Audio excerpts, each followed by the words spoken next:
Hello, today I'm going to be showing you how to do this effect. It's not too complicated. All of this is just post-processing, which is not really necessary. But yeah, it's a fun effect. Shout out to bb.dere. I'm not sure if I'm pronouncing that right. Link to her Instagram in the description. She has a great tutorial, and in the tutorial she shows how to use the super quad SOP, which I've never even really messed around with. And since I saw that tutorial, it's basically been the only SOP I've used. Very underrated, super fun. That's what's getting all of this random noise, kind of just cranking it. Z exponent to 50 is the base of all of these shapes and all that.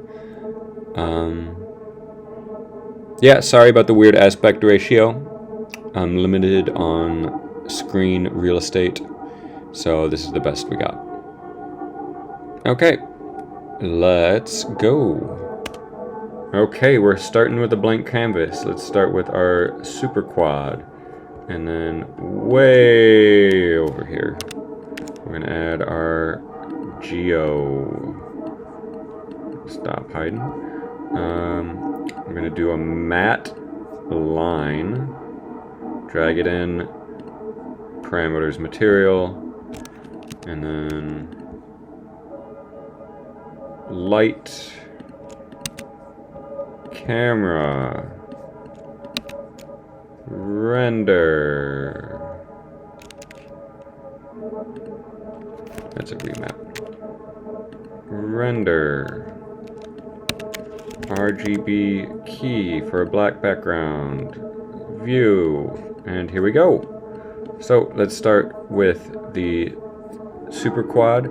The way I'm explaining this is not how I built the project. We're just going to go through each operator one by one. What you're about to see is not what I saw when I was designing this. So we start with the super quad. You can't see the whole screen. There we go. Set primitive type to polygon. Radius 10, 20. Anchor V 0.629. Rows are 41 and 41. Really whatever you want, but I'm going to keep them at 20 just to save processor power while I'm screen cap. XY exponent is 4.88. You can play around with that. Z exponent is 50. Absolutely massive. You can see what this looks like already. We're going to split the pane, go into the geometry viewer, and we just have a massive, basically 2D plane. Set our cusp angle to 5.8. I'm not sure that's actually doing anything. And multiple points per pole. Again, not sure that's actually doing anything. Okay, so we've got a massive 2D plane. What next? Noise. Insert operator. Noise. I'm trying to put that a little bit higher just so I can tell what it is at a distance. Type random. Amplitude 5.52. So the noise SOP has a lot of movement, but when you set it to random, it does not. So again, now we've just got this big mess. And you can kind of see where the effect is coming in now. Instead of setting this as lines, we're going to set these as dots or points. And yeah, that's where you get the kind of star shape. And you can do that, get a little bit more sparsity. And then in super quad, XY will change the shape. Z exponent. Yeah, let's see what this looks like. It's kind of a big mess here, but if you go all the way up to 50, it has a kind of a different structure. This will make a little bit more sense once we switch to points in a little bit. But for now, it's just random. Okay, back to, I'm basically following DD Ray's dere's tutorial here with the twist. It's not super necessary for the shape. Set this to y-axis, but we're going to recreate the exact same thing. Strength 175. Again, we can look at our geometry pane, geometry viewer. It's just random noise. Giving the twist, add some clumping in the middle, a little bit more structure, which is nice. You know what? I'm gonna keep this. I'm gonna keep this in a floating copy, just outside, and I can pull that up as we need it, so I don't have to keep putzing around with that. Okay. Again, shouts out to bbere for the super quad followed by convert. Never would have played around with this on my own, but convert to NURBS curve. You order 2. There, actually, convert to NURBS curve. I'm gonna keep this here so you can get a better view of what we're looking at. Convert to NURBS curve. Okay. You order 2. And then preserve original. I don't think that's actually doing anything. Oh, just a little bit of thickness. Sure. Okay.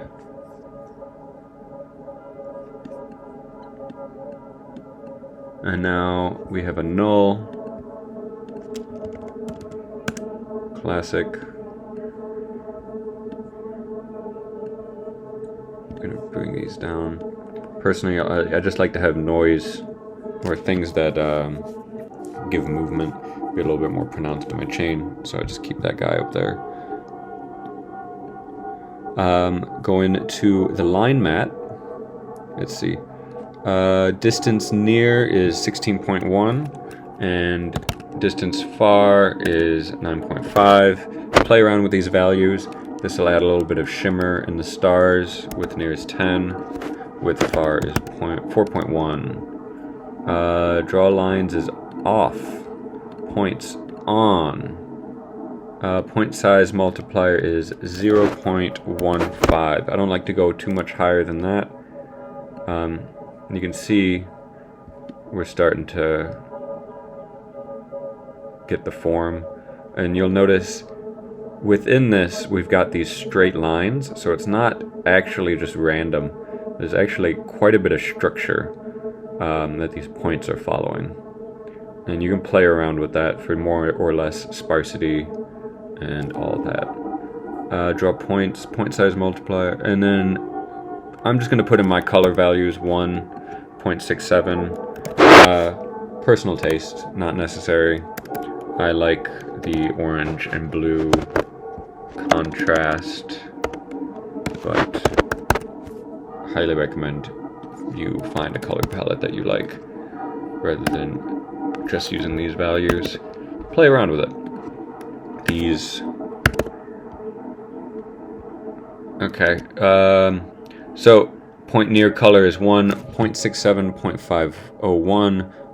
Point far color is 1.77, 0.49 for those following along without looking.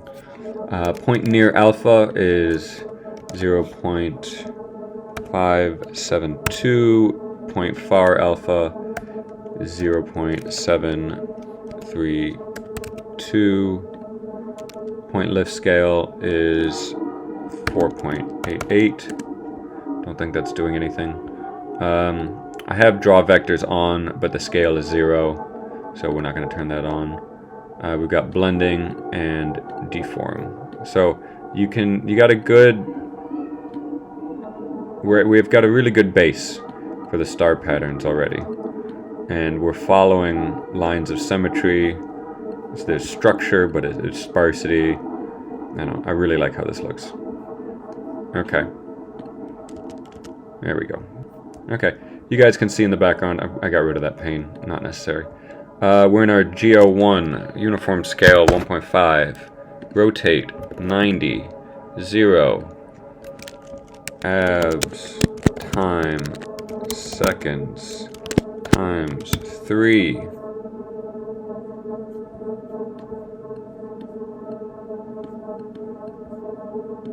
Oh, well, let's go into our camera. Just so we can see what we're doing, let's get the camera set. Okay, let's make the camera. So I'm going to do a circle SOP.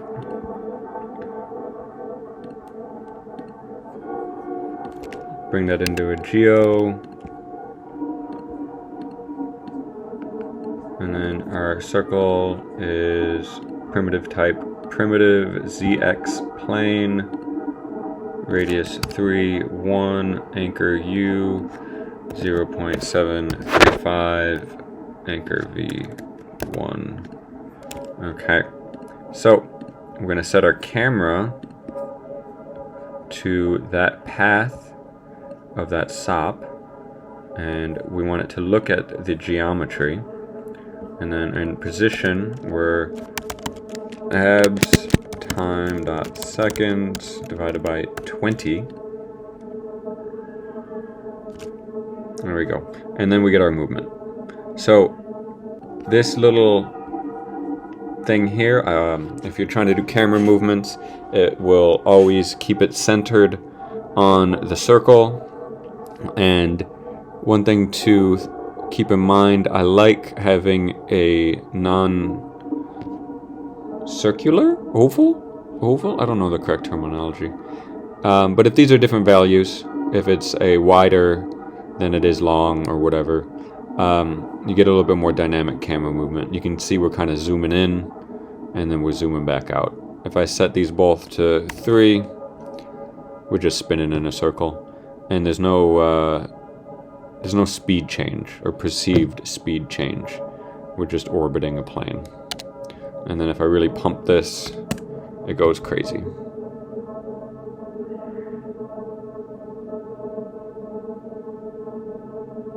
But that's too much. Okay. Now we're going to copy our null. Or first, let's rename null1 to main. We're going to copy that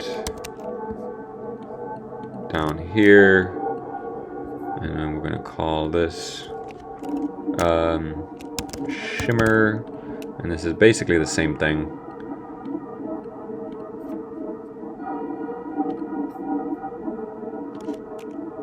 We're going to set our rotate. Oh, did we set? Yeah. We're going to set our rotate to 90. Uniform scale 1.5. This also should be 1.5. 1.5. And then our translate is abs time dot seconds times 3. Okay. Now, before the null, or after the null, excuse me, we're going to do a transform SOP.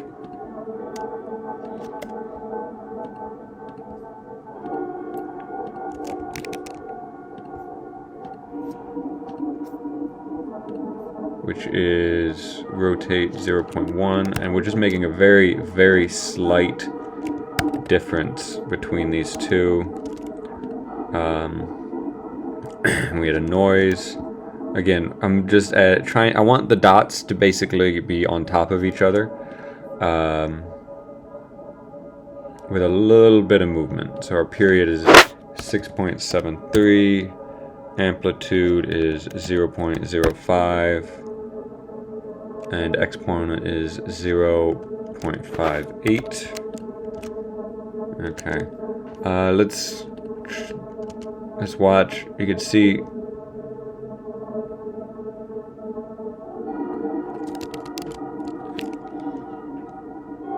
okay, and then I forgot we got to go into our line first. Distance near is 16.1, same. 9.5, same. Width near is 0.1, width far is 0.3.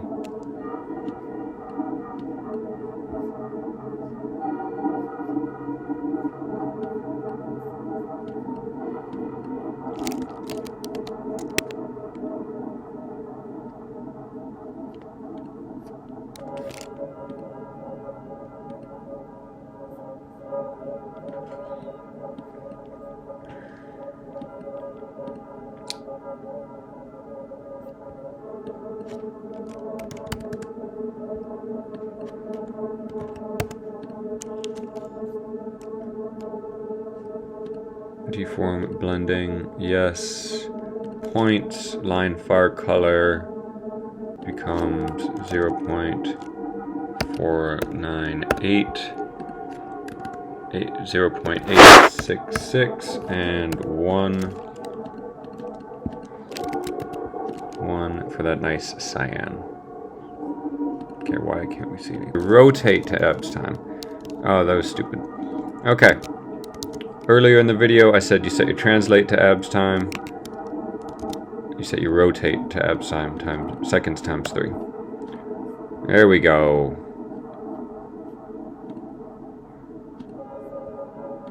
I have restarted this video multiple times, trying to figure out why that was happening. Okay, we're back in business.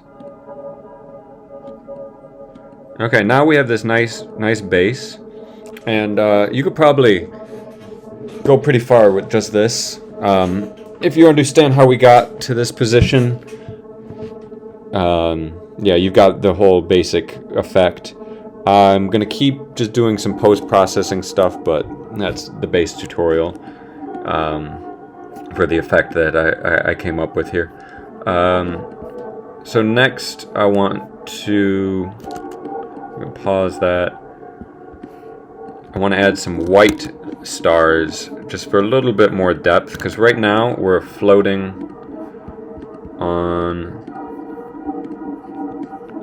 on a completely black background, but it'd be nice to add a little bit of depth to that so that it doesn't look like it's in a void, but there's some stuff going on.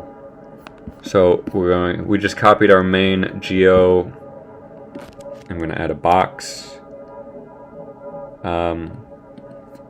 Boxes are good for this kind of stuff because they're very easy to just make dots on the screen. Scale 2.41. Use divisions on 5, 5, 5. Easy. And then we're gonna go change this to BG, change our null to BG. Where is that on? Our line mat is going to set this to inverse distances, and then set our exponent to 8. So they're very big. Distance near is 20.2. Distance far is 0. Width near is 6. Width affected by field of vision. Draw lines is off. Points is on. Point size multiplier is 0.42, and these are just white. So now you can see we've got a bunch of points that are distributed pretty evenly into space, but it gives a parallax effect that is really nice, but you can very easily tell it's a cube. So we're going to add a noise SOP before the null. Now they're moving, and we don't like that. Amplitude 0.58, and exponent down to 0. So they'll still be moving, but you can kind of see that they're twinkling. They're popping in and out. They're very obviously randomized. If they're too clunky in the middle, you can come in here and scale up or down depending on how big you want your scene. Another thing to keep in mind is you could set your point near alpha, or excuse me, your distance near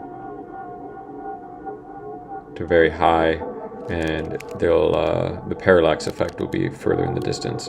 But I'm putting in depth of field or fake depth of field, so you're never going to really see super far. They're just for a little bit of visual noise. Okay, so yeah, let's continue. We've got one more effect in SOP land, and then we're going to switch to post-processing. So we're going to drive these stars down. You can see this line, and when I saw this, when I was at this point, I realized I kind of like the idea of interstellar shipping lines, or like logistics. You could kind of see it making form. So we've got this line that's centered on the x-axis, and I just wanted to make that a little bit more pronounced. So we're going to take... Ooh, my computer did not like that. We're going to... Ooh, I don't like that at all. I don't like that at all. We're going to add a tube. Send that over here. Okay. And oh, my computer is not happy with me. I am on a MacBook Air, and it's telling me to stop. Alright, while we work on this, I really don't like that. While we work on this, I'm going to come in here and put in our line. These are just color settings.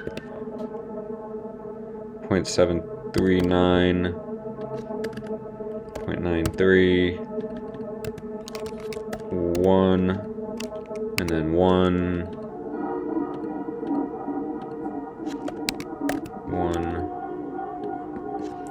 0.86, 0.43, reset this, reset point far alpha, draw points, reset, width far is 0.9, width near is 1.3, distance far, distance near is the same. Okay. Let's turn this back on and pray. Yeah. I might have to restart. Oh. It looks like we resolved it. We did not resolve that. And we're back. And we're back. And we're back. Okay. Did not like that at all. But what can you do? If anybody knows how to resolve that, just let me know. I'm assuming I'm just overflowing my memory or something. Yeah. Okay, so now we're ready to move in. Oh, we're working on our tube. Our tube. So our goal is to make a tube that follows this line just for a focal point. Our primitive type is polygon. We're in a tube SOP. Sounds like tube socks. Primitive type is polygon. Radius 0.001.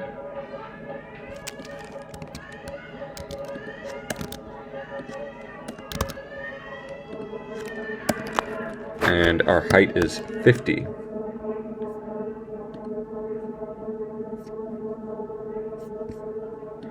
So this tube and our geo.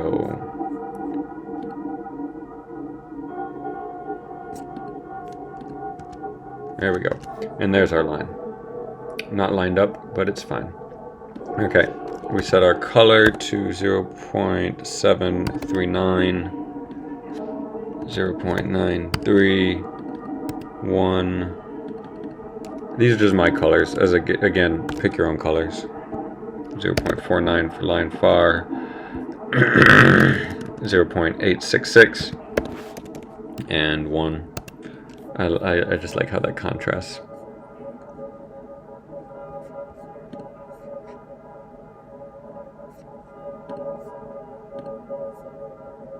There we go. And you can you see now we've got a line that matches our focal point. It's a nice thing to look at. We've got intersecting lines. It's a little static, so I just added a noise SOP just to give it a little bit of movement. It's a little bit too much movement. Our period is 6.73. Exponent is 1.42, so it doesn't jump around too much, and amplitude is 0.16. So now you can kind of see, it looks like things are traveling along. Yeah. It's a little bit too much here.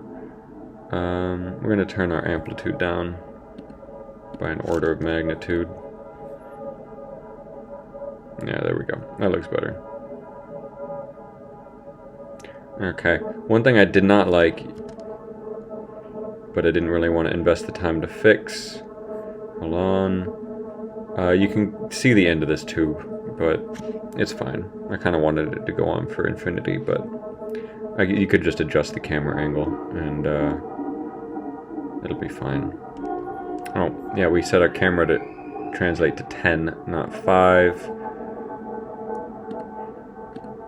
And then we set our roll to 191. There we go. There we go. Now we're cooking with gas. Okay, so this looks very 1980. Let's move on to post-processing. So first, I always do this first. Keyboard in. Just for the feedback. Feedback top.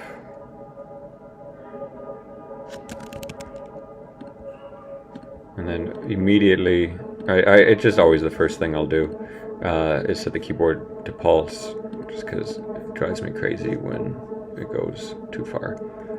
I'm going to add a null before our feedback start. Then we go into, that's not what I wanted, we go into level, and our black level is 0.08. Our brightness is 1.07. Our gamma 1 is 1.35, and our contrast is 1.2. And I go into a blur.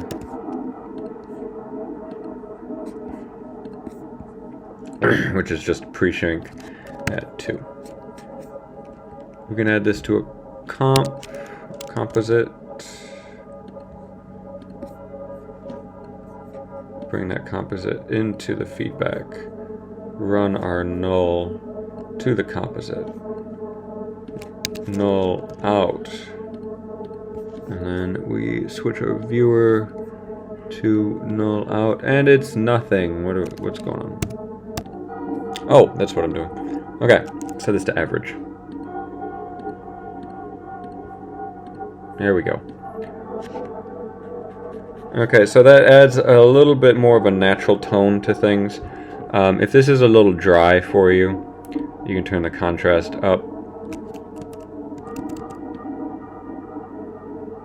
or down, and then just play with these values, see what you like.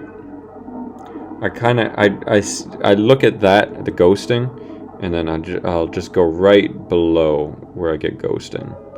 So I'll keep dragging this down until the ghosting just disappears, and then you get this nice kind of color effect to it, and it's essentially fake motion blur. Next we go into a luma blur out of our null. So this is for fake depth of field. We add a ramp.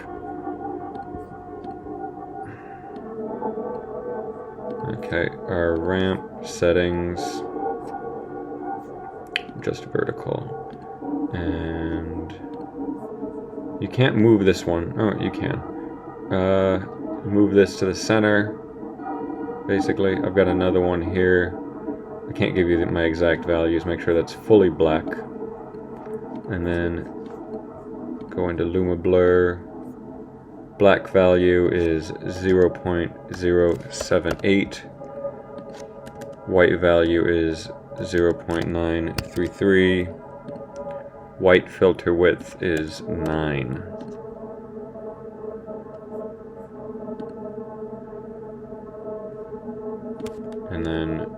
to a null. Then we switch our viewer. And you can see the Luma blur. Play with these values. Kind of makes some of the dots disappear a little bit, but it adds a nice depth of field to increase our focal point. Just looking at this cube is not correct. I don't know how I'd fix it. Yeah, probably just increase scale. And then you get a little bit more contrast in the size of dots. And yeah, that's the basic effect. Then we're here. If you guys have any questions or recommendations, I am by no means an expert at Touch Designer. Had a little technical difficulties, but we're back. If you guys have any recommendations or questions or anything, let me know in the comments. I've also provided my Instagram. You can message me there. I'm quite a bit more active on Instagram than on this YouTube account. And if you make anything with this, yeah, feel free to send it to me. I'd love to see what people do with this effect. I feel like there's a lot of potential here. Again, shouts out to bb.dere,